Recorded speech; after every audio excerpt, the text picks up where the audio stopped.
If chat works here. And there we are. We're live. Boom.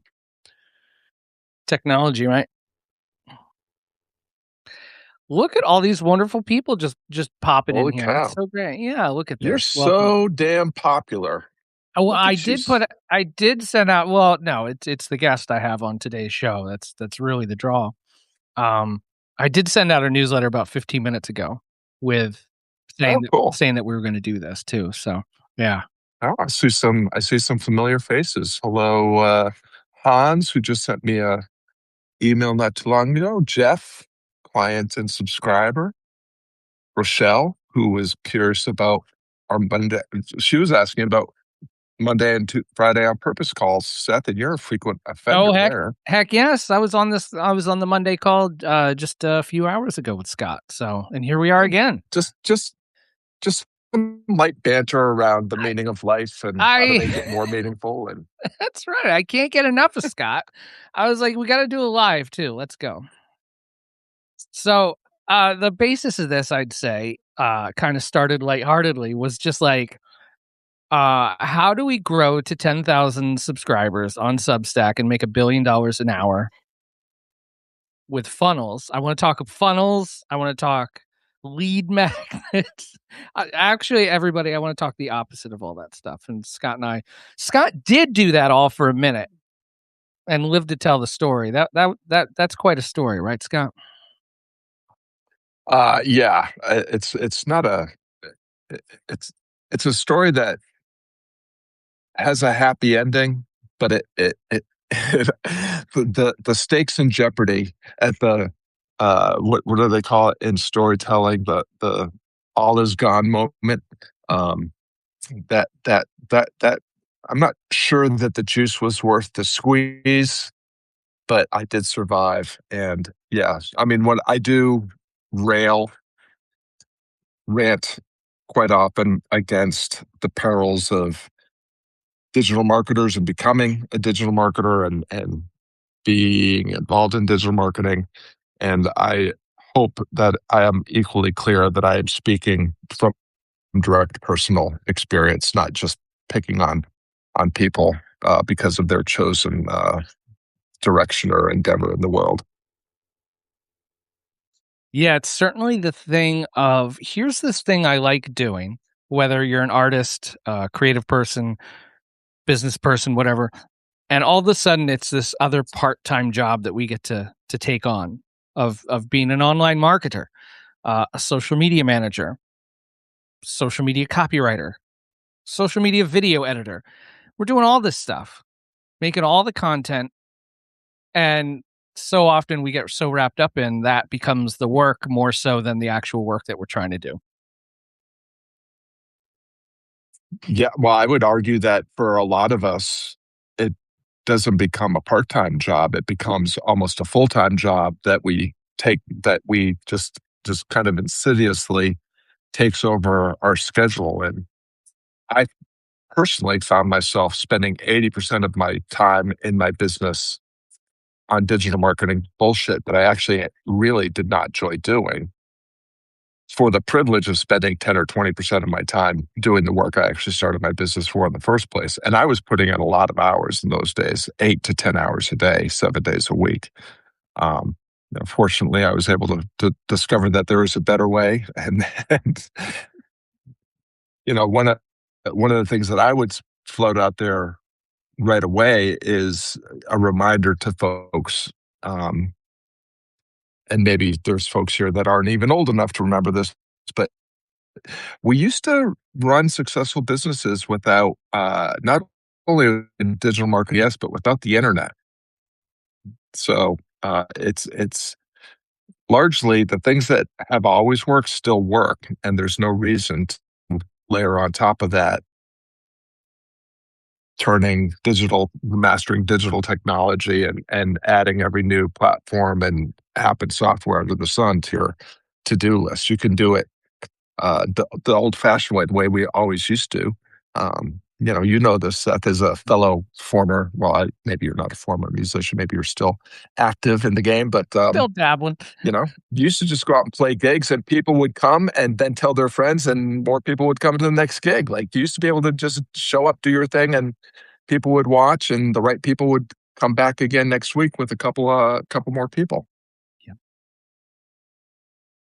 Yeah, had a great conversation recently with Kate Ellen, who she was on our Zoom on Saturday talking about living with a light phone for a year, getting away from a Mm. regular smartphone with all its bells and whistles. And one of the things with that is you can't stream music on it. And so Scott's gone. Scott's gone, everybody, 'cause Scott's camera's off. All right, well, we're gonna keep going. Technical times.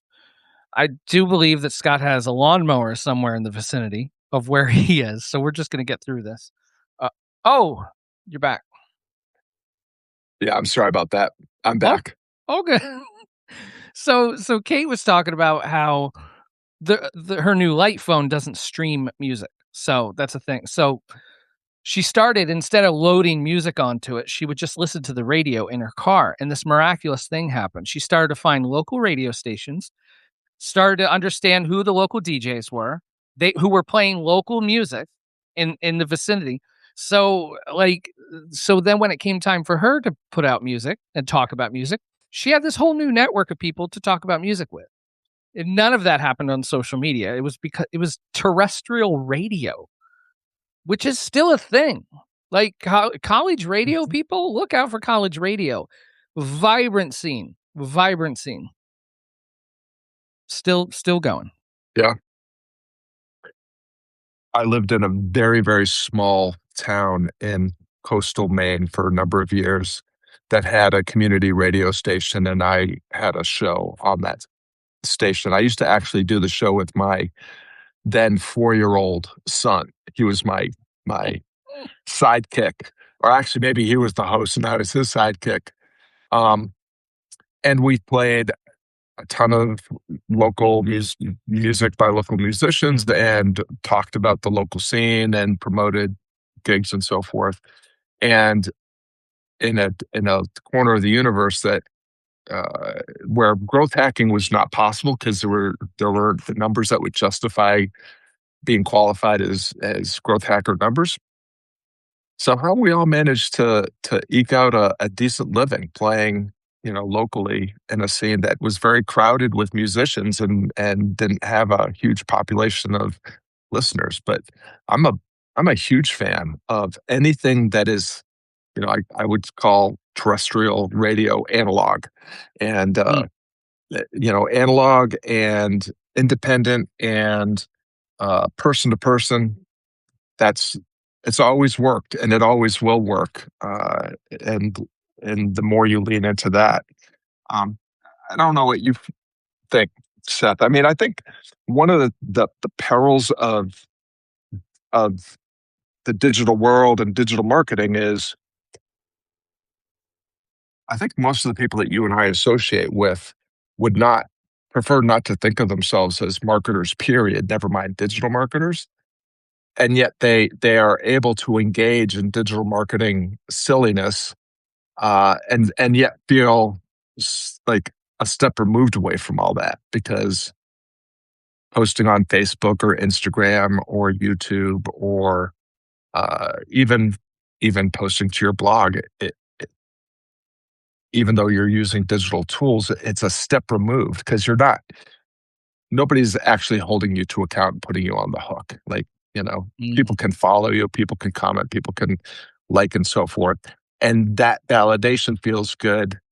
But where's the conversation? Like, where's the skin in the game and the stakes in those kind of relationships? And that's one of the things that I think was a really important part of my success as a musician and continues to be a part of my success doing what I'm doing now is a willingness to stand up and be seen, speak up to be heard, and put my ass on the line with anybody that's willing to put their ass on the line too to make a meaningful change happen with and for that person.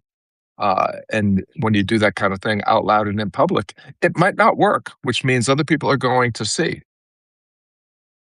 Yeah, huge part of that in what I've been doing for a long time now has been, yeah, I kind of call it like flying close to the sun. Like an idea of like Seth Godin's idea of like this might not work. We turn on a Zoom call, we turn on a live like this. This might not work, but that's the risk, that's the chance. And like posting is safe, uploading is safe. You know, so much 90 some million images and videos are uploaded to Instagram every day. So you posting one thing or four things, you know, same with putting music. If you upload music onto Spotify, there's 100,000 songs I think a day going up on streaming platforms. Good luck. But and I always say to this, like, I have conversations with musicians that are like, "Yeah, I got all these listens on Spotify, but I can't reach anybody. How do I get those people to my email list?" And I'm like, "Go play on a Tuesday night in front of 5 people." No one wants to hear that. But I you know, if someone does know how to get all those people from Spotify to like, they're a millionaire, like, because Spotify is not giving you that contact information. So, yeah, it's go out there and play music. Or you had a great story about local venues back in the day. They didn't wanna pay you, I think, what you wanted or whatever, and so you were just like, "Fine, I'm gonna busk," right? That's Hmm. what you did. Like, "I'm gonna do it on my terms." Yeah. Well, when I when I was starting out, I was pretty much a dyed in the wool old time blues guy. And when I moved to Charleston, South Carolina, I decided I was going to pursue music more professionally and eventually turned it into my full time career. And when I started, I would go to clubs and hand them a demo tape, an actual like cassette tape, Mhm. uh, and uh, and I heard over and over again, nobody wants to hear that old blues shit. Like, learn some Jimmy Buffett songs. The tourists want to hear Jimmy Buffett. Come back when you can play some Jimmy Buffett. And I was like, well, if I have to, no offense to the late great Jimmy Buffett, but if I the only way I could be a working musician is to play Jimmy Buffett songs, I'd rather, you know, get myself a job digging ditches or something. So I I did exactly what you said. I just said, well, if I can't get into the clubs, I'll see what happens on the street because I had done it in Chicago and I had done it in Boston. I had done it in lots of places, and I was earning, I'd earn basically $100 an hour playing on the street. A couple hours of street playing, and I was good. And I was playing on the street one day, and this guy comes up to me and says, "Hey, we're promoting this. We're hosting this event where with all the beer and wine distributors, uh, promoted by all the beer and wine distributors for all the local venues, and we're inviting local musicians to come and play for exposure." And I was like, "Well, I don't know about the other musicians in town, but exposure is either the only thing exposure has ever gotten me is arrested or frostbite. So no, thank you."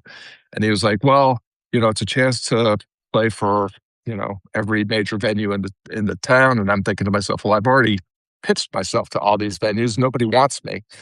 And so I said, listen, the bottom line is I can go hang out at your event for 2 hours for nothing, or I can play on the street for 2 hours and walk home with $200. So thank you very much. I'm going to stick around. And they actually came around and said, we'll pay you whatever it was, like $100 to come participate in the showcase. I ended up going to the showcase. I did my raggedy old blues thingy, and I had venues coming up to me. The very venues I had been told would never have me were coming up to me and saying, "Hey, we love what you're doing. What are you doing Sunday night? What are you doing Thursday?"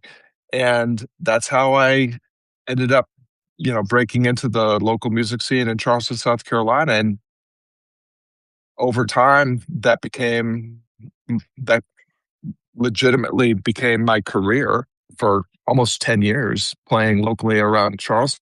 And I was there when Hootie and the Blowfish were blowing up, and Edward and McCain was blowing up, and there was all sorts of other bands that were, you know, also in the running for getting signed and that sort of thing.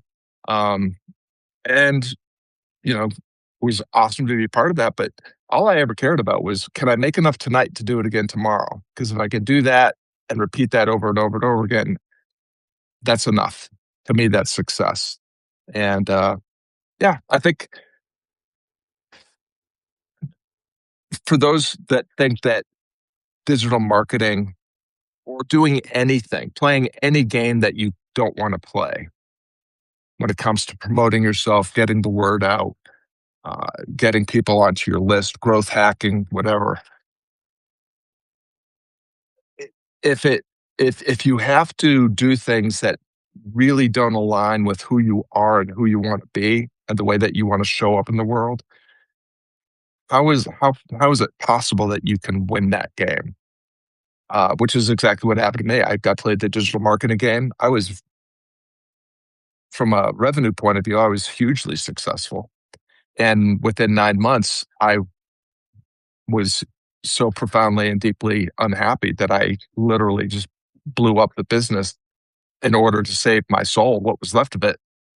Um, was it worth it? Not really. I got to, show put up the Stripe screenshot with my $10,000 month and have people say, "Oh, you're awesome," but I didn't feel awesome, and it didn't help me do better work. It certainly didn't help me get connected with the right people. So that's one of the reasons why I really love what you do. I mean, for those that um, are familiar with my journey over the last year and a half or so, I exited social media altogether. In part just because Seth has been an active member of the Creative Our Purpose community, and I, just by exposure and contact with this guy that says you can do it without it, I was able to test it over time and kind of gently wean myself off the, Mhm. you know uh, off the social media drug, and it has done nothing but create a business. It's increased my revenue and, more importantly, increased my peace of mind. Mm. That's the big part too, is the peace of mind. If you're doing social media, I linked up a musician the other uh 2 newsletters ago, Caroline. They said they were spending like 8 hours a day on, they showed like a screenshot of their phone, like 8 hours a Oh my day, God. like doing social media. Well, being on their phone. Right. Right.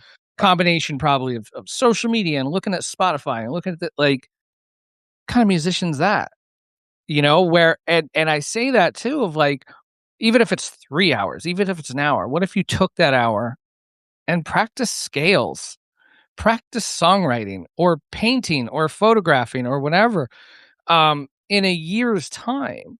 I just feel like doing all that work, getting so much better at your craft and doing the thing that you wanna do, like, a year down the road, like, when you do, like, hit it big or it does start to catch on, you're gonna be that, like, a million times better than if you were spinning your wheels on social media. Yeah. Well, that's the ultimate. If you want to know the most sustainable, viable, and sustainable way to um, maintain s- business success, be the best in the world at doing what you do in the way only you can do it. And you can't become the best in the world at doing what you do in the way only you can do it if you're spending 80% of your time on digital marketing BS. Mhm. I mean, you only get better at your craft by practicing your craft. And that's what I learned in my year of rebuilding without having any idea what I was actually building was, I'm I'm just going to do work I love with people I care about, and trust that if I my work is remarkable enough for enough people, that somehow this is going to turn into a viable enterprise that earns me enough today to do it again tomorrow. Same thing I did with my music career. And it turns out that that's actually all it takes is if you if you put yourself on the hook and help the people who already are aware you exist, are paying attention, trust you enough to give you permission to have a direct, personal, relevant conversation with them. If you delight those people so thoroughly that they can't, that the transformation is evident Mhm. to their friends and their peers, and they can't help but talk about you and the positive impact that working with you or your product had on them, then you will never lack for business, and it will be the right people, and Mhm. you'll be solving the problems that you're actually capable of solving, and not finding yourself trying to retrofit your skills and talents into a problem that somebody else has that they're willing to pay you for that maybe you're not actually even qualified Mm. to address. Yeah, it's like trying to jam that square peg into the round hole so often. Again, in the online marketing, because the online marketing thing, the whole scene is like, how do I get seen? How do more people find me? How do I get the word out? And that huge thing of, our pal Gary Vaynerchuk, post 12, 15, whatever times a day on 12 different platforms every day. And like, on paper, okay, yeah, sure. Each one of those is a lottery ticket. It might hit, it might, but would you even be ready? Are you even ready? Are you having those conversations every single day with the people, like you said, that you're trying to build, like, resonate with and trust with? And I don't know that that's how it works. Mm. Or that's the way you would want it to work. Mhm. I mean, that's this idea that, yeah, I think a lot of the appeal of the digital marketing approach is it somehow feels like we're able to remove ourselves from the what a lot of us feel is like the dirty side of the business, like the promotion and the uh, advertising Mhm. and the sales and all that sort of thing. I mean, that's another thing that I've worked really hard at. As someone that, again, I was when I first started as a digital marketer, it was all about sales calls. I was terrible at sales calls, and so I got better at sales calls, and I became one of those people that could, you know, sell ice to people living in Iceland. You handled the Didn't make objections, right? The Yeah, objections. didn't help me become a better person or do better work. It just made me a better salesperson. I've been in a sales call in over 3 years, maybe over 5 years. Mm. Um, because if you that posture of showing up as you are with what you have and doing what you can with whoever's around, if you are actually able to help people, and you are clear about like what you do for free and what you must be paid for, at some point those people are going to it's going to be their idea. Like, Mm. how do I do more of this? Like, you've been so helpful. How can we actually make this go easier and faster? How can I work with you? I don't think, I mean, I don't think I've honestly pitched any kind of offer of any kind to anybody in the last 3 to 5 years because I just trust that if I help enough people get clearer about and closer to what they want, that at some point they're going to ask me, how do we catalyze this process? It isn't like it's the sales page thing, right? And I forget who I talked to recently about that. It was just like the sales pages that are like 12 pages long, and it has this and it has that and it has that. And I think it was you that said it. It was just like, a sales page should be like when a person gets to it, the sale's made. They want to buy it. They know what it is. Boom. I don't need 12 pages of testimonials and video, this, that, and the other. Like, yeah, I know what I want. I know what they do. I'm gonna buy it. Yeah. That's But and that's trust, right? Like, so much you were saying the timeless stuff, trust. Do people trust you? Like, and I think you told the story of like when you first got into the coaching thing was like you were reluctant to, and then it was like, well, you know what? Here's a I think it was a Word doc and a PayPal link or something. You just sent it out and you sold a bunch of them because I people trusted you. I never imagined. So what the irony is that I was already a coach in Seth Godin's workshops, and the feedback was always, "You are a fantastic coach. This should be what you do." And I would say, "I don't want to be a coach. Coaching is stupid. Like coaching is just all BS. I'm going to be a public speaker, or I'm going to write a book, or I was Thought leader. You're gonna be a thought leader. I was going to be a thought leader." Um, and I was I resisted being or doing anything that even could be mistaken for coaching for years. And at one point, my wife was like, this thing that you're doing seems to be something you really love and is really exciting for you. But if it doesn't actually start to cover some of its own bills, we're going to have to do something because this hobby of yours has become very Mm, expensive. And so I literally, out of desperation, was like, well, the only thing that I know people say they want to pay me for is coaching. And so I literally created a Google Doc with a PayPal link. Uh, and I went to all the people that told me that I was a great coach and that I should be a coach and that they would love for me to be their coach. And I said, okay, I'm a coach. If you want in, here it is. And I promised myself that if I sold 10 offers, I would double down and make, this turn this thing into a viable business. And 11 people signed up. mm. So that's how I that's how I got into this game. Um, but ultimately, I think what you call what you do is not as important as the, your level of talent and the unique ability to like. I think you do it. You're a great coach. And you might bristle and say, well, I don't, I'm not a coach. But coaching is just helping people get clear about and closer to what they want. That's what coaching really is. Mhm.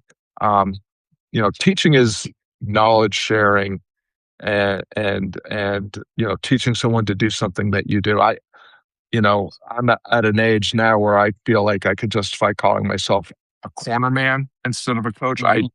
If you're looking for someone to sit in your corner and call you on your bullshit and hold a mirror up to show you when you're waffling and vacillating and gently, poke you into staying the course and doing what you need to do, I might be your guy. Yep. And if that's coaching, that's coaching. If that's teaching, that fine. Teaching, Mhm. mentoring, whatever. I'm that guy from the Rocky movie, that old grizzled guy that never boxed a match in his life, that's just able to bring out the best in the people that I Yeah. choose to work with. Yeah. So how would you say then for someone that hasn't built up that trust, that can't send out a Google Doc with a PayPal link and get 11 people to sign up for it? How does someone build the trust? How does someone show you talk a bit about like showing up every day and doing the thing that you say you're going to do. And for a lot of people like cuz for a lot of people that like they hear that and they're like, "Oh, so I need to post more on social media." Like, "Here's what I do. Here's what I do. Here's what I do." And so often I'm just like it goes to our pal Cato of like the show people what they missed. And Mhm. where I come from with that is like, just tell people about the conversations you've had. Tell people like that's the thing that builds trust, and that's what I've discovered over the years. It's like if I can talk to like a bunch of artists and creative people all the time, and hey, I heard this story. I heard this story. I heard that this was another story that I heard. Like, and that like, oh, this guy must talk to a bunch of creative people. Maybe I could talk to talk about that at the base level of like how to build that, how to show that trust and have it mean more than just post more on social media. It's a it's a great question. The step before the step, which is something we talked about on today's call earlier, is what, like, who are you? What are you good at? And where do you belong? And that's probably different now than it was 10 years ago. And it will be different again 10 years from today. Right now, who are you? What are your values? What are your guiding principles? What are your non negotiables? What are the things that people ask you for? What are the things that you are drawn to do and get better at? Like, it doesn't, everyone that's listening to this is already sufficiently good at something that they could turn into a business. What do you want to get better at? Who do you want to become? And I think you've already said it. It's if you just show up and have the conversations that you want to have with the kind of people that share your values and need your talents to enhance their lives or get closer to what they want, uh, and you put forth a good faith effort and generously help them get clear about closer to what they want, what's the worst that happens? You've earned some goodwill. Mm. You've started to build a reputation as a person who can make promises and keep them. And if you make enough promises and keep enough promises, then I don't see how it's possible for you to not succeed on some level. And it takes our mutual friend Seth Godin talks about the smallest viable audience, and it ties to this idea of sufficiency that I'm talking about. Like, you're already sufficiently good at something and you already know enough people. There's already enough people looking to you for the kind of help that only you can provide because of your personality and your preferences and your point of view. And if you want to do it on social media, do it on social media. But let the work speak for itself. Mm. But the worst I hate seeing, and I'm not on social media anymore, but on Substack, people that are showing screenshots of, their Substack growth or their bestseller badge growth or um, whatever. It's like that. The numbers themselves are irrelevant because most of the things that you're asking people to applaud are vanity metrics. Who cares if your note went viral? If you got 20 new subscribers and none of them open up the third email after they sign up. I mean, how is that actually helping you get closer to what you want? If you if you just identify 10 people that you know you can help and help those 10 people and do it out loud, do it in a way that other people can witness or change them so profoundly that other people can't help but witness that they've changed and want to know why or how. That's how you're going to do it. So it's it has nothing to do with doing any of it on social media or Substack or it actually, again, you could do all of this with your friends and neighbors in your neighborhood right now. I mean, I just hosted a in-person event yesterday for the first time since the pandemic. I couldn't promote it on social media. I'm Mhm. not on social media. I partnered with a bookstore. I know that they shared it with patrons. I just trusted that if I showed up on Sunday at 2 o'clock, there would be a couple of people in a room that we could have a conversation about uh, defining what the good life means to you and how you can live a life that more aligns with the life you want to be living. And 12 people showed up. Is 12. that Well, exactly. It wasn't 200. It wasn't 2,000. It wasn't 20,000. It It wasn't a was line 12. around the block. No, no. And every single one of them, when I announced that they were welcome to join us again next month, said, "Can we do it again next week?" Oh, That's that's how you, and so I said no. But you can think about this. You can do something with this for the next 30 hmm days. And I'll look forward to hearing how it goes when we meet next Sunday.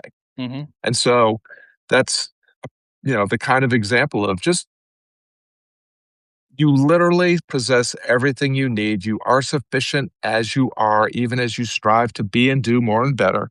You are sufficient. You are whole. You possess everything you need. Show up as you are with what you have for whoever shows up and do what you can to help them take the next smallest step into their potential and possibility. And you won't have any problem making enough today to do it again tomorrow. yeah, yeah. The 12 people thing. The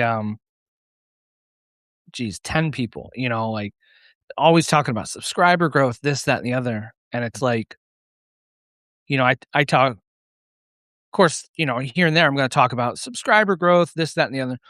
And one of the things I say is like, just do cool stuff with cool people. Do good stuff with other people that are doing good stuff. And I'll do that. I'll do podcasts with other people. I'll show up on their podcast or whatever, and or doing lives. And then I'll look afterwards, like how many subscribers did I get? Just curious. I'm not losing sleep over. I'm not doing this to grow subscribers. I'm doing this because I know people like us are like that. Those are the people. Those are the people that are going to show up. Yeah, these lives, I'll get like 2 or 3 subscribers, and that's fine. That's totally fine. Like this idea that everything marketing or getting the word out, it's always the scale. I need 100 new people. I need 1,000 more people. All because it's the funnel thinking. Because if I get 1,000 people, well, then 100 people will go to my funnel page, and then 10% or 1% or blah blah blah. And so often we just need one person. We just I spoke with a photographer about that. Of like, why have a website in 2026? Who goes to websites? Well, you don't need a million people to go to your website. You need create 2 creative directors to go to your website. 2. That's all you need. That could change your next 6 months. If you get 2 Mm. creative directors to your website every month, like that can change everything. So it's the idea, all the stupid likes, you can't invoice for that.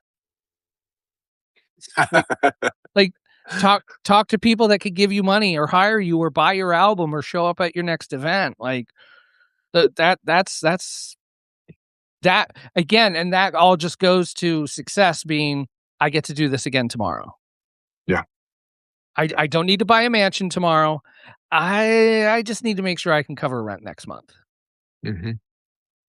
Yeah. Well, that's a great point because I think that's another step that people miss before they jump into the growth hacking is um, like you have to know who you are, what you're good at, and where you belong. You have to have some sense of, you have to have enough recognition, enough awareness of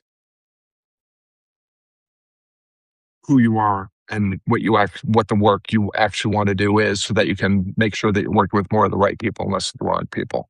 And you have to be able to show up where those people are.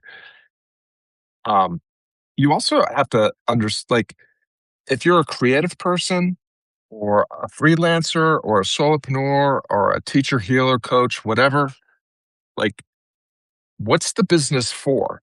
Because I don't know about everybody else, but I started a business because I wanted to do the work that I love on my terms with people I care about so that I could fund and fit the life that I want, which doesn't include working 10 hours a day on my business. Like, I want to spend 9 hours a day with my grandsons, and I want to work for a couple hours a day with people I actually look forward to talking to and helping give them everything they need in the first couple hours of the day before the grandsons arrive. And then I want to be a grandpa.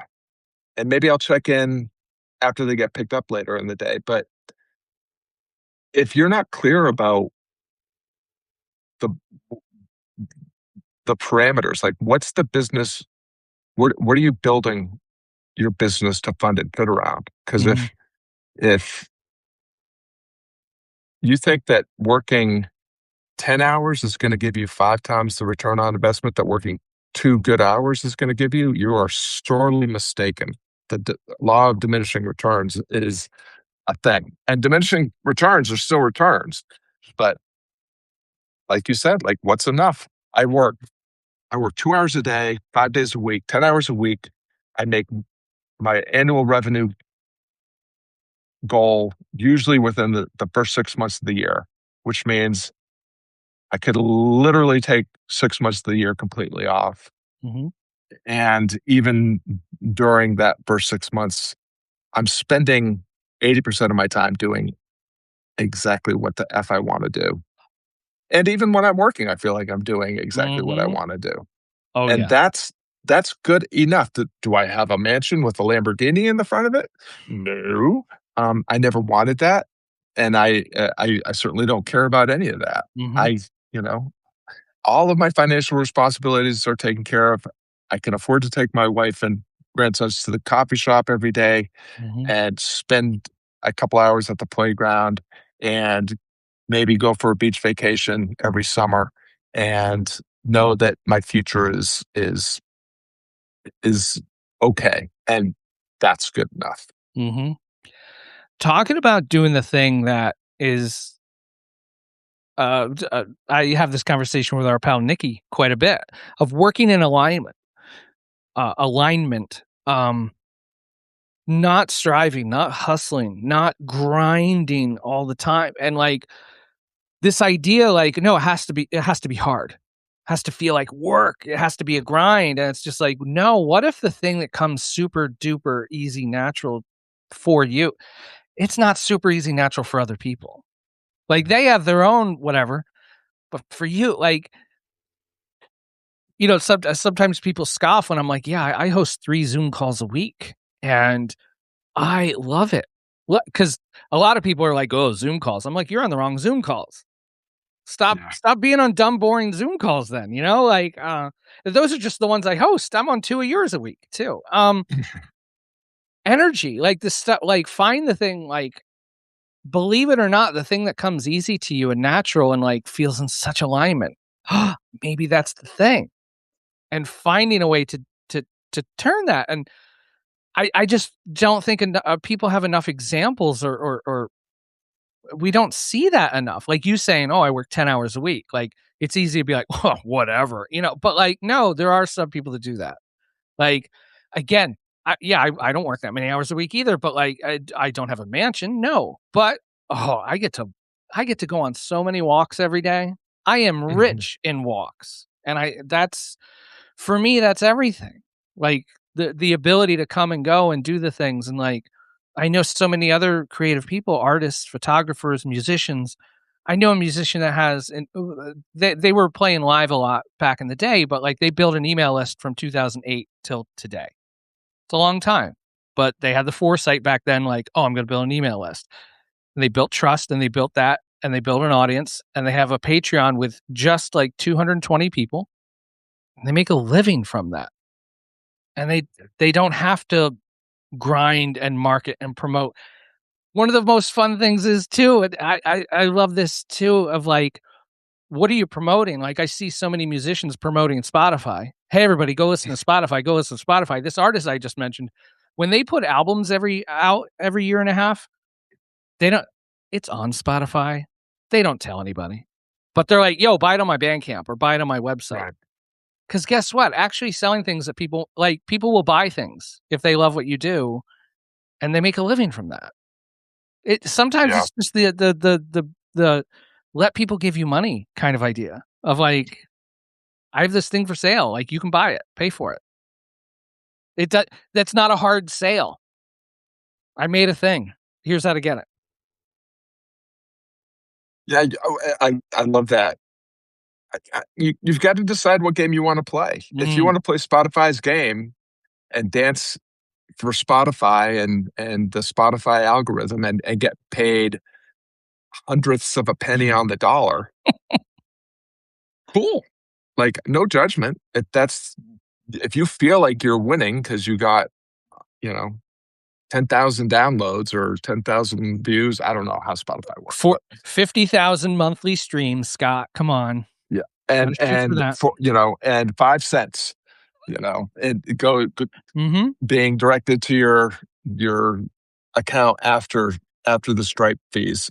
mhm, I mean, or I did this with my last book.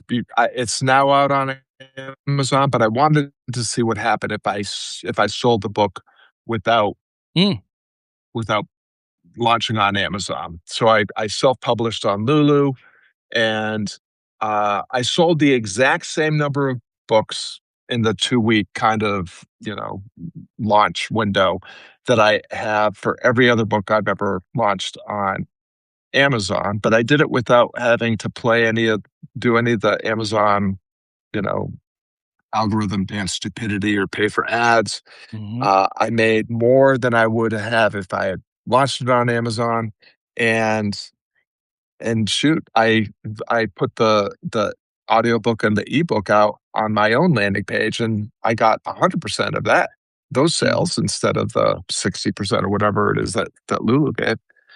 It's and it felt good. Like, did I get to say I'm an Amazon bestseller? No, because I didn't launch on Amazon. But I had 12 people, blurb the book on launch day, and all sorts of people have shared pictures and screenshots and so forth. That feels good to me. Like, for me, mhm. that's a win. A couple hundred people bought my book and loved it enough to talk about it. Yeah. That's a win. I'm not going to retire on the book sales, but I can tell you that it's certainly brought in more than enough new clients to justify the time and effort it took to write a 100-page book. You have to, I think this is fundamentally what you're saying. Like, you can't win a game you don't want to play. And you certainly can't win your game if you're playing someone else's game by their rules. Like, what game do you want to play? And turns out that if you play your game on your terms without compromise, you're already winning, regardless of what the outcome might be. Because if you're able to be a business person that does it entirely on your terms and doing the work that you love with people you actually care about, how how can that not be winning? Right, right, and I always feel it too, again, going back to the mansion thing or no Lamborghini thing, it just feels right, and, like, for me, that's so much of everything, like, the feeling of it being right, the feeling of it being like that I look forward to a call like this or a 3 o'clock Zoom or the thing I'm doing tomorrow or whatever, like, my calendar is filled up with nice Zoomy things, and I love that, and but I think there's so much to say though too for that of, like, the things you do in alignment lead to other things. Today's thing might not be next year's thing. Today's thing might lead you to this other thing. Like, I mean, me hosting the Zoom calls, I just started that out as like, in 2023 of just like, well, I just want to talk to more people about leaving social media. And this certainly didn't happen yet. It's just pie in the sky stuff. But a dear friend I spoke to, they were talking about an in person speaking thing, Mm. and they were like, "Oh, I should see about getting you to do that." What?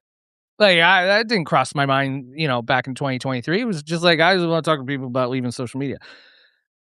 Another musician friend, was putting on they were doing some folk festival somewhere, and they were like, "Yeah, I'm pitching a panel of, like, musicians to do social media or not, to get off social media and stuff. You should be on it." I'm like, "Oh, yeah, cool." It didn't end up happening, but it was like so, yeah, you just never know where things might lead. My biggest advice to so many people is like, find several other artists like yourself doing the thing that you kind of want to try to do. I just hop on a Zoom call every week for an hour. That's 1 hour a week, not 5 hours a day on social media, 1 hour a week. And like, is that the answer?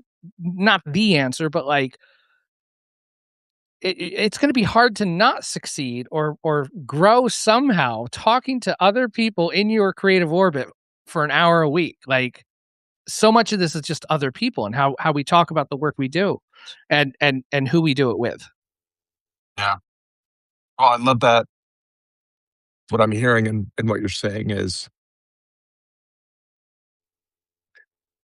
you don't have to have the end in mind. Like, it might Mm, be a good idea, and we talked about this already, like, what's the vision of the life that you want to be living, that you want to design your business to fund and fit around? Like, you should have an idea of that. I will tell you that having done this for a long time, 99% of the people that I work with do not end up getting exactly what they set out to get when they started, and to a person, every single one of them feels like they got everything and more that they ever could have hoped for. Like, because you just, when you put out that vision, you can't possibly know the obstacles and opportunities that are going to come that you just, there's no way for you to see now. And if you are, as you're saying, like, if you stay open to the possibility, if you just continue to be aware and willing to embrace the possibility and see the opportunity and the obstacle and the opportunity, and course correct and navigate your way through the inevitable twists and turns, it comes down to intention and integrity. Like, who are you trying to become, and how do you maintain your values and your boundaries and your guardrails, and it's just, if you're a creative person, which we all are, you're going to figure it out. And if you figure it out in community, it's mm, way easier and it's way more fun. And you will end up somewhere that's great. Dr. Jeff Spencer calls it holding space for miracle. Like, yeah, you plan and you project and you prepare and you practice. At some point, a miracle is going to happen. And are you going to be aware and receptive and able to restrain yourself from staying the course and staying on plan and actually embrace the miracle so that it can take you where you were always intended to go in the first place? 'Cause, I think the other thing about what you do, Seth, that I would like to highlight is, and I felt like this when you and I first met, it's like, I love what Seth is saying about being able to escape social media, but it doesn't feel like I can actually do that. Like, I have this presence on Facebook. I have people coming to my Substack from LinkedIn. Like, I don't know if I can.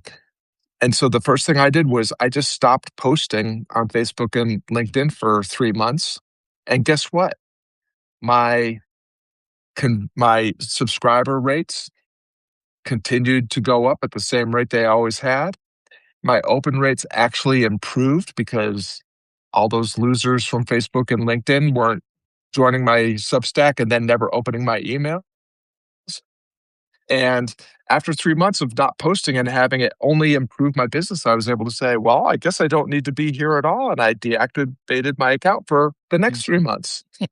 And things only got better. Not only got better in terms of the numbers, the data that means something, how many people are subscribing and opening. mhm, But like you were saying before, like, the peace of mind, the sense of happiness and joy, and like not having to even have these apps on my phone or to feel mm, compelled to go to Facebook to see what the world is up to.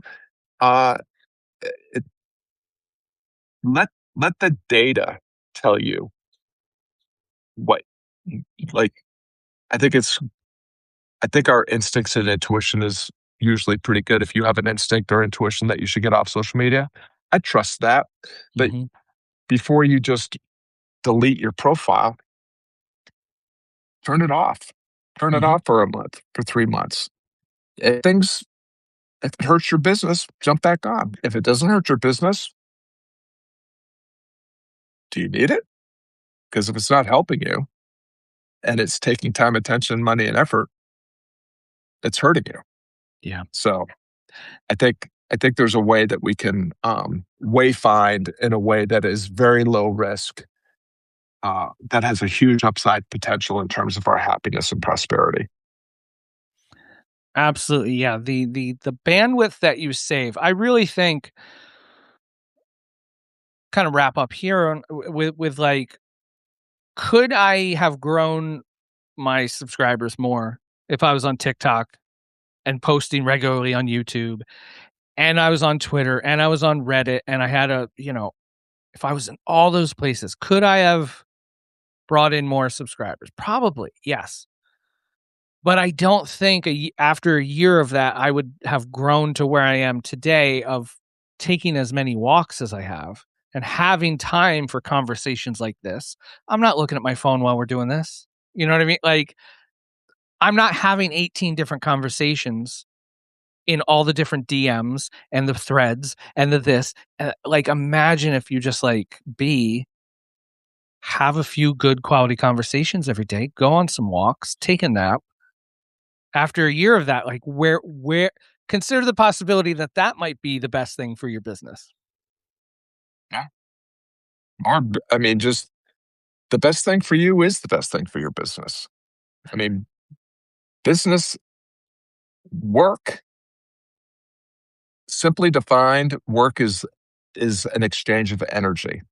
Mm, Plants take nutrients from the soil, water from the atmosphere, sunlight from the sun, and they work at growing limbs and buds and fruit, etc. That's work, exchanging energy.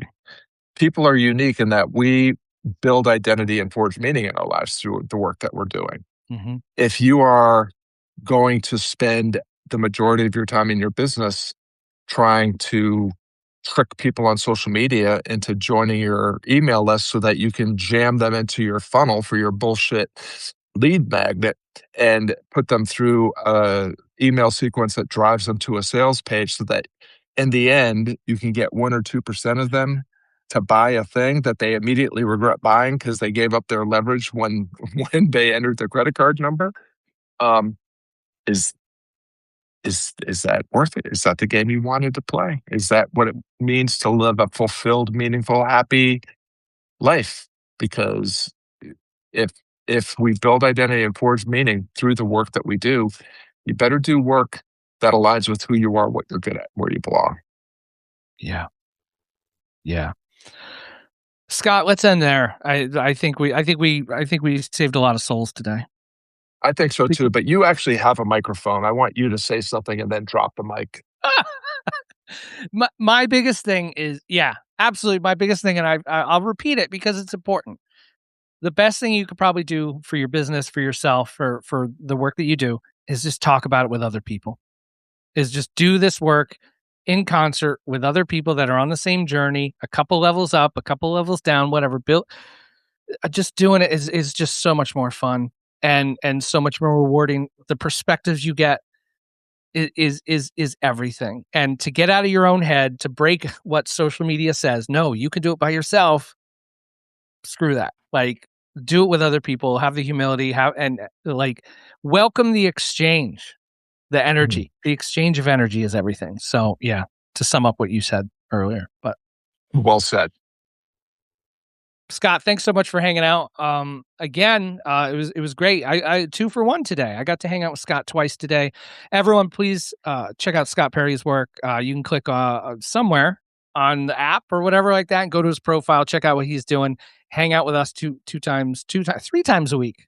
Whatever. Scott does great stuff. He's got a great community there, exemplifying exactly what I just said. Like, getting better at this stuff with other people is key. So thank you, Scott, Yeah. for And doing if that. you're not going to escape social media, take a break and hang out with Seth for a little bit. Hey, come hang out. Cool. Awesome. Everybody, thank you so much for hanging out. See you on the internet. Have a good day, everybody. Take care, Scott. Thanks, Thanks Seth. for everything. All right. Yep.